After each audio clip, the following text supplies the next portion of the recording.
హల్లెలూయా. మన ప్రభు అయిన యేసుక్రీస్తు నామములో మీకు శుభములు. ఎలా ఉన్నారండి? బాగున్నారా? రోజు అడుగుతున్నాను నేను బాధపడకండి, మరి బాగలేవండి రోజులు. ఒకరోజు బాగుంటే ఒకరోజు బాగోవటం లేదు. ఎప్పుడు ఏం జరుగుతుందో తెలియని పరిస్థితులు. ముఖ్యంగా చూడండి, చాలామంది ఇతర దేశాల్లో ఉన్నవారు, మన కువైట్లో, దుబాయ్లో, బెహ్రాన్లో, ఇరాన్లో, అలాగే ఇరాక్లో, మన ఇజ్రాయెల్ దేశంలో ఉన్నవారు ఈ యుద్ధానికి ఎలాంటి పరిస్థితులు ఉన్నారన్నది మీరు వాట్సాప్ మెసేజ్లు పెడుతున్నారు చూసారా? దాన్ని బట్టి మేము ఎంతగానో భారంగా మీకోసం ప్రార్థిస్తున్నాం. మరి దేవుడే సమస్తము తన ఆధ్వర్యంలోకి తీసుకొను గాక. ప్రభువును మనం స్తుతించడం నేర్చుకుందాం. సురక్షితంగా ఉన్న మనం ఆపదలో ఉన్న వారి కొరకు విజ్ఞాపన చేయటం, జ్ఞాపకం చేసుకోవటం చాలా అవసరం. చూడండి, ఈరోజు దేవుని మాటలతో మనం జ్ఞానోదయం పొందుదాం. అంటే దేవుని గొప్ప కార్యాలు తెలుసుకుందాం. పరిశుద్ధుడా, నీకు వందనములయ్యా. మా జ్ఞానం ఉంది, కానీ అది అనేక విషయాలను, ఆధ్యాత్మిక విషయాలను, దేవుని విషయాలను తెలుసుకున్నట్లుగా నీ వాక్యము ద్వారా వెలిగించమని క్రీస్తు నామములో అడుగుచున్నాము తండ్రి, ఆమేన్. దేవుని స్తోత్రం. మరి అందరికీ ఒక ఆశ అండి, గొప్పోళ్ళైపోవాలి, గొప్పోళ్ళైపోవాలి, గొప్పోళ్ళైపోవాలి కదండి. గొప్పోడిని అవ్వాలంటే ఏం చెయ్యాలి? బాగా డబ్బులు సంపాదించాలి. బాగా డబ్బు ఉంటే బాగా గొప్ప ధనవంతుడు అవుతాను. డబ్బు ఉంటే మంచి ఇల్లు కొనుక్కుంటాం, మంచి ఇల్లు, ఇంట్లో కావాల్సిన మంచి ఫర్నిచర్ కొనుక్కుంటాం, మంచి కారు ఇంటి ముందు పెట్టుకుంటా. వాడుకునే దానికంటే పెట్టుకునే వాళ్ళు ఎక్కువ. ఏంటంటే మంచి మంచి వస్త్రాలు ధరిస్తారు, మంచి ఆభరణాలు ధరిస్తారు. సో వాళ్ళు చూసిన దాని నుంచి, వాళ్ళు చూస్తే అది చూడగానే అబ్బో వీళ్ళు చాలా గొప్పోళ్ళు అనుకునేటట్టు ఉండాలనడానికి ఇవాళ చాలామంది ప్రయాసపడుతున్నారు. సాధారణంగా మన స్వభావం ఏదండి, మనం తగ్గించుకోవటం మనకి లేదు, హెచ్చించుకోవటం మనకు బాగా వచ్చు. అది మన బ్లడ్లోనే, మన డిఎన్ఏలోనే వచ్చేసింది. అది అపవాది యొక్క గుణాలు. అందుకే ప్రభు అన్నాడు, మీరు నా బిడ్డలుగా ఉండాలంటే మీరు తగ్గించుకోవటం నేర్చుకోండి. హెచ్చించుకోవడం ఎంతసేపు అండి? హెచ్చించుకోవటం వల్ల ప్రయోజనం ఏంటి? లేని దాన్ని ఉన్నంతగా డాబుగా చూపించుకోవడానికి ప్రయోజనం ఏంటి? ఉన్నదానికంటే ఎక్కువగా ఎగ్జాజరేట్ చేసుకోవటం వల్ల ప్రయోజనం ఏముంది? కానీ ఈ లోకం అలాగే వెళ్తుందండి, అలాగే వెళ్తుంది. అందరూ నాకు మర్యాద ఇవ్వాలంటే నేను ఘనంగా కనపడాలి, నేను గొప్పగా కనపడాలి, నేను డిఫరెంట్గా కనపడాలి అన్న తాపత్రయం పడుతున్నారు. సరే, ఇదే స్వభావం లోకంలో ఉందండి.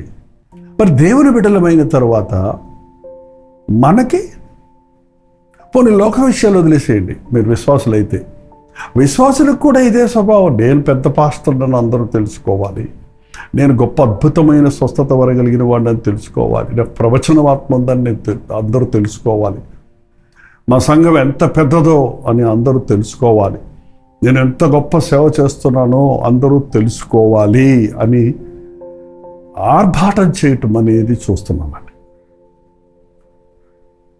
దేవుడు ఉన్నది ఉన్నట్టుగా రిపోర్ట్ ఇవ్వటంలో తప్పులేదు, సాక్ష్యం చెప్పించడం తప్పులేదు. కానీ ఆ సాక్ష్యంలో ఎగ్జాజరేట్ చేయటం అనేది, ఆ చిన్న విషయాన్ని గొప్పగా చెప్పుకోవటం అనేది అవసరం లేదు. యేసు ప్రభు చెప్పిన మాటలు చూస్తే తర్వాత తగ్గించుకునేవాడు హెచ్చించబడతాడు. హెచ్చించుకుంటే తగ్గించబడతావు, జాగ్రత్త. ఆధ్యాత్మిక విషయాలలో మనం తగ్గింపు కలిగి ఉండటం నేర్చుకోవాలి. ఇంకా ముదిరిపోయిందండి. ఆ రోజు శిష్యులకి ఏమడిగారో చూడండి ఒకసారి. యేసు ప్రభుని ఒక్కసారి మీ బైబిల్ తీయండి. మత్తయి సువార్త 18వ అధ్యాయము 1వ వచనంలో, ఆ కాలమున శిష్యులు యేసునద్దకు వచ్చి పరలోక రాజ్యంలో ఎవడు గొప్పవాడని అడుగగా, అబ్బో భలే ఉంది ఆశ. ఈ లోకంలో ఎంత గొప్పవాడైనా చావాల్సిందే అని వాళ్ళకి ప్రభు బోధన వింటున్నప్పుడు అర్థమైపోయింది. కాబట్టి వీళ్ళు ఆశ వచ్చింది ఏంటంటే పరలోకంలో గొప్పవాడిగా ఉండాలని ఆశ. పరలోకంలో కూడా గొప్ప పేద అది ఉంటుందా నాకు తెలీదు. ఏంటంటే మనం అందరం సమానంగా ఉంటాం, ప్రభువులాగా ఉంటామంటే ఇంకంతకంటే గొప్ప ఏంటి? కానీ పరలోకంలో కూడా మనం హోదాలో ఉండాలి, మనం లీడర్షిప్లో ఉండాలి, మనం రాజ్యం వెళ్ళేటప్పుడు మనకు పదవులు ఉండాలన్నట్టుగా శిష్యులు మేము నీకు డైరెక్ట్గా నీతో ఉన్నాం కాబట్టి మేము పరలోకంలో గొప్పవారిగా ఉంటామా? మేము గొప్ప మాలో మళ్ళీ 12 మందిలో మేము గొప్పవాడిగా ఉండాలంటే ఎలా? ఇవాళ అదేనండి, అనేకుల యొక్క దృష్టి అలాగే ఉంది. సేవ చేసేది కూడా ఆ పోటీతోటే చేస్తున్నారు, ప్రార్థన చేసేది కూడా పోటీతోటే, కానుకలు ఇచ్చేది కూడా ఆ పోటీతోటి ఇచ్చుకుంటున్నారు. నేను గొప్పగా ఉండాలి, దేవుడి దగ్గర నుంచి గొప్ప ఆశీర్వాదాలన్నీ నాకే రావాలి, నన్ను దేవుడు స్పెషల్గా దీవించాలి. నా ఆయన ప్రతి ఒక్కరిని దీవిస్తాడు, బట్ డిఫరెంట్గా దీవిస్తాడు. ఏదో ఒకటి గొప్పని ఒకటి తక్కువని కాదు. 5 తలాంతులు ఇచ్చినోడు గొప్పగా దీవించాడని, 1 తలాంతు ఇవ్వబడినోడు తక్కువగా దీవించాడని అనుకున్నాడు పాపం వాడు. కానీ అందరినీ బాగానే దీవించాడు, అందరినీ ఒకేలాగా ప్రేమించాడు, అందరికీ ఇచ్చాడు ఏదో ఒకటి, వారి సామర్థ్యాన్ని బట్టి వారికి ఇచ్చాడు. కాబట్టి దేవుని దీవెనలు మనం ఏదో ఎక్స్ట్రా సంపాదించుకోవడానికి ఎక్స్ట్రా ఏమి చేయక్కర్లేదండి. నువ్వు నమ్మకంగా ఉంటే, నమ్మకస్తులను చూస్తే, దేవుడు తగ్గించుకునే వాళ్ళని చూస్తే ఆయన హెచ్చిస్తాడండి, దీవిస్తాడు. మేము పరలోకంలో గొప్పవాడిగా ఉండాలంటే ఏమవ్వాలని అయితే ప్రభు చెప్పాడు 2వ వచనంలో. ఆయన ఒక చిన్న బిడ్డను తన ఎదుగు పిలిచి వారి మధ్య నిలవబెట్టి ఇట్లనను, మీరు మార్పు నుండి బిడ్డల వంటి వారైతేనే గాని పరలోక రాజ్యంలో ప్రవేశింపరని మీతో నిశ్చయముగా చెప్పుచున్నాను. నాయన శిష్యులారా, మీరు పరలోక రాజ్యంలో గొప్పవాళ్ళుగా ఉండడం ఎలాగని అడుగుతున్నారు. అసలు ముందు పరలోకం వెళ్ళాలంటే ఎలా ఉండాలో చెప్తాను వినండి. పరలోక రాజ్యంలో ప్రవేశించాలంటే గర్వాంధులు అక్కడ ఉండరు, గర్విష్ఠులకి అక్కడ చోటు లేదు, అహంకారులకు అక్కడ చోటు లేదు. గర్వానికి చోటిచ్చిన లూసిఫరు తోసివేయబడింది. పరలోకం వెళ్ళాలంటే ఒక చిన్న బిడ్డను తీసుకొచ్చి ఈ చిన్న బిడ్డ వల్లే ఒకడు తగ్గించుకోవాలి. ఓ చిన్న బిడ్డను మీరు ఏంటేటో సైంటిఫికల్ ప్రశ్నలు అడిగారు అనుకోండి, వచ్చినట్టు ముఖం పెట్టదండి, ఏదో ఒకటి చెప్పదు, నాకు తెలియదు అని చెప్పేస్తుంది. ఆ బిడ్డ అమాయకంగా ఉంటుంది, ఏ కోపం పెట్టుకోదు. చిన్న బిడ్డల్లో ఆ యొక్క అహంకారం, ఆ ఈగో ఉండదు. పెరుగుతుంటే వస్తుందిలేండి, అది వేరే విషయం. ఏంటండి, చిన్నపిల్ల స్వభావం, త్వరగా మర్చిపోయి, హాని మర్చిపోయి, అమ్మ కొట్టినా కూడా, ఏడ్చినా కూడా కాసేపట్లో మర్చిపోద్ది, మళ్ళీ అమ్మ గుళ్ళో చేరిపోద్ది. మీరు చిన్న బిడ్డల్లాగా మీ మనసు శుద్ధిమెత్తనగా ఉండాలి. మీరు ఎప్పుడు you must feel that you don't know anything. When you say I know, you are stopped there. I know అన్నావంటే ఫుల్ స్టాప్ పెట్టేసుకున్నాం, ఇంక you will not know anything more. ఇంకా నేర్చుకోవాలి అనే ఆశ లేకుండా, నాకు తెలుసు, నాకు వచ్చు అని చెప్పే వాళ్ళని చూస్తే అక్కడే అయిపోతారండి వాళ్ళు. తెలుసుకో, నేర్చుకో, ఎన్నో ఉన్నాయి, గ్రహించుకో. నా జీవితంలో 75 సంవత్సరాల వయసు ఇంచుమించు ప్రవేశించి 74 ముగించి 75లోకి వచ్చాను. నేర్చుకుంటూనే ఉన్నాను. పుట్టినప్పటి నుంచి నేర్చుకున్న విషయాలు ఇప్పటికీ నాకు గుర్తున్నాయి. అప్పటి నుంచి నేను అభ్యాసం పెడతాను. ఇప్పుడు కూడా ఈ వయసులో కూడా నేర్చుకుంటున్నాను. ఇప్పుడున్న విషయాలు, డిజిటల్ విషయాలు, టెక్నాలజీ విషయాలు, మనుషుల విషయాలు, మనుషుల బాధల విషయాలు, ఇదిగో యుద్ధాల విషయాలు, యుద్ధంలో ఉన్న బాధలు పడుతున్న వారి విషయాలు తెలుసుకుంటున్నాను, ప్రార్థిస్తున్నాను. వారికి జవాబులు దేవుడు వాక్యములో నుండి దేవుడు అనుగ్రహిస్తూ ఉన్నాడు. తగ్గించుకో. నువ్వు ఎంత పెద్ద ప్రొఫెసర్ అయినా నేర్చుకోవడానికి ఉంది. నువ్వు ఎంత పెద్ద మేధావి అయినా నీకు అన్నీ తెలియలేదు, తెలియనివి ఉన్నాయి. ఆ దీన మనసు, ఆ నేర్చుకోవాలనే మనసు కలిగి ఉండాలి.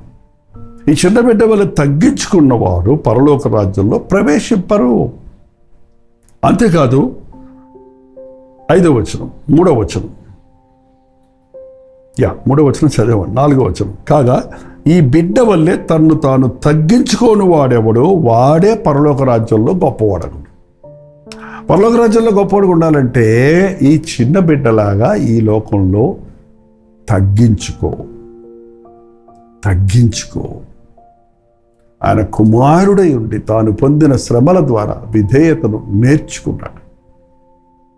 ఆయన పరలోకపు సింహాసనమును విడిచిపెట్టి తను తాను తగ్గించుకొని మనుష్యుని పోలికగా పుట్టి దాసుని స్వరూపము ధరించి శిలువ మరణం పొందినంతగా ఆయన విధేయత చూపించాడు.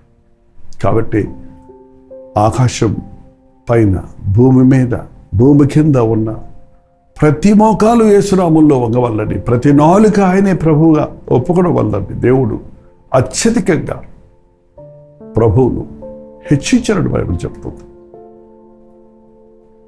తగ్గించుకోవటం, నీ అహాన్ని విడిచిపెట్టకుండా, నీ స్వార్థాన్ని సులువు వేయకుండా నువ్వు దేవునికి విధేయుడిగా, దేవునికి ఇష్టడుగా ఉండలేమండి. ఎవడైనా నన్ను వెంబడించాలంటే, నాతో ఉండాలంటే, నాతో రావాలంటే, నేను ఉన్న స్థలంలో ఉండాలంటే తను తగ్గించుకోవాలి, తను ఉపేక్షించుకోవాలి. తను ఉపేక్షించుకోవటం అంటే తాను లేను అనుకోవాలి. తాను వెరిత్తి అని తమిళ బైబిల్లో అంటే, వెరిత్తి అంటే తను అసహించుకోవాలి. చిచ్చి, ఇంత దుష్టున్నా, నేను ఇంత పాపినా, నేను ఇంత పరిగమనున్నా అనేది గ్రహించుకోవాలి. Deny yourself and follow me. పరలోక రాజ్యంలో గొప్పగా ఉండాలని మన ప్రయాస అండి. ఈ లోకంలో గొప్పలన్నీ ఉంటాయి పోతాయి, వాళ్ళ గొప్ప రేపు దిబ్బ. చూడండి, యుద్ధ సమయంలో గొప్ప గొప్ప సెక్యూరిటీల్లో వాళ్ళు కూడా మట్టికి మట్టి అయిపోయారే, మసైపోయారే. ఎంతుండి ఏంటి ప్రయోజనం అండి? నీ ప్రాణముని తీసివేయబడినప్పుడు నీ గొప్ప ఎందుకు పనికి వస్తుంది? నీ డబ్బు ఎందుకు పనికి వస్తుంది? నీ ఆస్తి ఉగ్రత ధర్మన అక్కరకు రాదు. కానీ దేవుని రాజ్యంలో నేను గొప్పవాడిగా ఉండాలి, నేను దేవునికి ఇష్టడిగా ఉండాలని ప్రయత్నించండి. దానికి ఒకటే మార్గం, యేసయ్య చెప్పింది, తగ్గించుకో. దేవుని దగ్గర చిన్న బిడ్డ వలె ఆయన మీద ఆధారపడు. దేవుని యందు విశ్వాసం ఉంచు.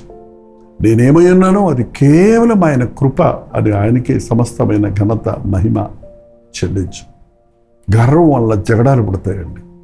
తగ్గించుకుంటే అక్కడ సమాధానం ఉంటుంది. పోనీలే, కాసేపు నీ ఎదురుగున్న వ్యక్తి నేనే గొప్ప అంటే వదిలేయండి. మరి మీరు నిజంగా గొప్ప ఉండొచ్చు, కానీ ఏం పోయింది? దానివల్ల నీకు నష్టమేమైంది? నీ గొప్పతనం ఏం పోదు కదా. ఎవరో ఏదో అనుకుంటారనే దాంట్లోనే అనేకులు బాధపడుతున్నారు. కానీ ఎవరేమనుకుంటే నాకెందుకండి? నా యేసయ్య ఏమనుకుంటున్నారో ఇట్ మ్యాటర్స్. అది నాకు ముఖ్యం. ఎందుకంటే నా దేవుడు నన్ను ఏమనుకుంటున్నాడో దాన్ని బట్టి నాకు ప్రతిఫలం ఇస్తారు. కానీ పక్కోళ్ళందరూ నా గురించి ఏం చెప్పారు అన్న దాన్ని గురించి నాకు మేలు చేయడు దేవుడు, కీడు చేయడు. నన్ను స్వీకరించడు లేక శిక్షించడు. నా దేవుని ముందు నేను యథార్థంగా ఉంటాను, దీనంగా ఉంటాను. I know what I am అనే మనస్తత్వం కలిగి జీవిద్దాం. అంచెతనాల్లో గర్విష్ఠులు తయారవుతారు. ఇహమందు వారు గర్విష్ఠులుగా ఉంటారు, పాతాళంలోనే వారి పతనం ఉంటుంది. ప్రార్థన చేసుకుందాం. పరిశుద్ధుడా, నీకు వందనములయ్యా. మీ రాజ్యంలో గొప్పవారిగా ఉండాలని ఆశ మాకు దయచేయ. లోకంలో గొప్పవారిగా ఉండాలని నానా తిప్పలు పడి, అప్పులు చేసి, లేనిపోని వాటి కక్కుర్తులు పడి ఇబ్బందుల్లో ఉన్న వారిని కనికరించిన ఆయన, మనుషుల మెప్పును కోరుకుంటూ తండ్రి నీ చిత్తాన్ని మరిచిన వారిగా ఉన్న వారిని కనికరించు. ఈ సమయంలో నాయన విరిగి నలిగిన హృదయాలను మాకు కలిగి ఇహమందు నిన్ను ఘనపరిచేవారిగా, పరమందు నీ సన్నిధులు నీ చేత హెచ్చించబడి దీవించబడిన వారిగా ఉండటకు సహాయం చేయమని క్రీస్తు నామములో అడుగుచున్నాను తండ్రి. ఆమేన్. తండ్రి అయిన దేవుని యొక్క ప్రేమయు, కుమారుడైన క్రీస్తు యొక్క కృపయు, ఆదరణకర్త అయిన పరిశుద్ధాత్మ యొక్క సహవాసము కూడి వచ్చిన మనందరికీ ఇప్పుడు సదాకాలం తోడయుండును గాక. ఆమేన్.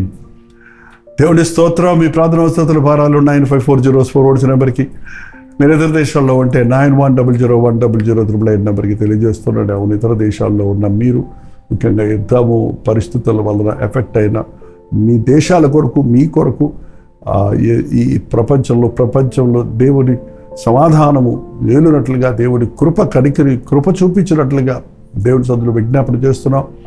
ఖచ్చితంగా మీరు ఎక్కడెక్కడి నుంచి కాల్ చేస్తున్నారు, లేక వాట్సాప్ పెడుతున్నారు, మీ పేరు, ఊరు తెలియచేయండి. అక్కడ పరిస్థితులు వివరంగా ఆడియో పెట్టండి, లేదంటే ఒక టెక్స్ట్ మెసేజ్ పంపించండి.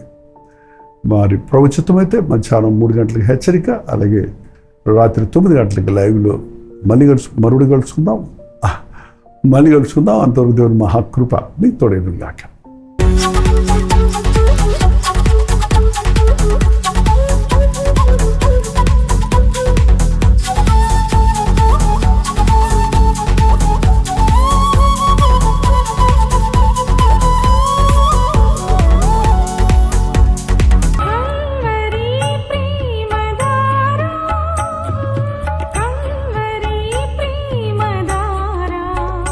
కల్వరి ప్రేమధార అనే మా ద్విమాస పత్రికను ఈ మధ్య త్రైమాస పత్రిక అంటే 3 నెలలకి ఒక్కసారి మాత్రమే ప్రింట్ చేయగలుగుతున్నాం. మరి గత 40 సంవత్సరాల పైబడి కొనసాగుతున్న ఈ పత్రికను ఆపు చేయటం ఇష్టం లేక దీన్ని త్రైమాస పత్రికగా మార్చున్నాం. మీరు కల్వరి ప్రేమధార పత్రికను చదువుతున్నారా? ఒక ఉచిత పత్రిక కావాలంటే ఇవ్వాలే మీ పేరు, చిరునామా, అడ్రస్తో పాటు ఇంటి నెంబర్తో పాటు క్లియర్గా పంపించండి. తప్పకుండా ఒక ఉచిత పత్రికను మీకు పంపిస్తాం.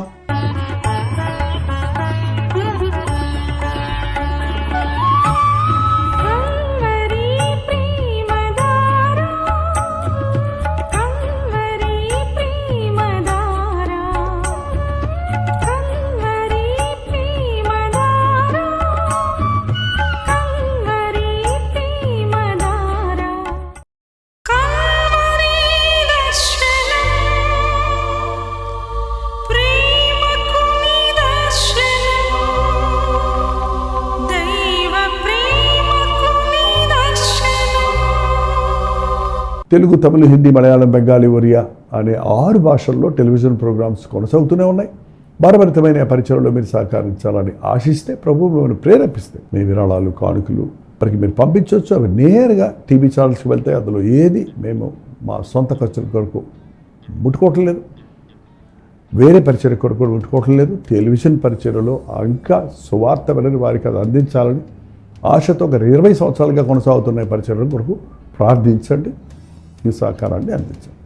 ఈ విషయం మీకు ఇంకా వివరాలు కావాలంటే 89393939 అనే నెంబర్కి మార్నింగ్ 10 నుంచి ఈవినింగ్ 10 లోపల మీరు ఫోన్ చేయండి, వివరాలు మీకు తెలియజేస్తాం.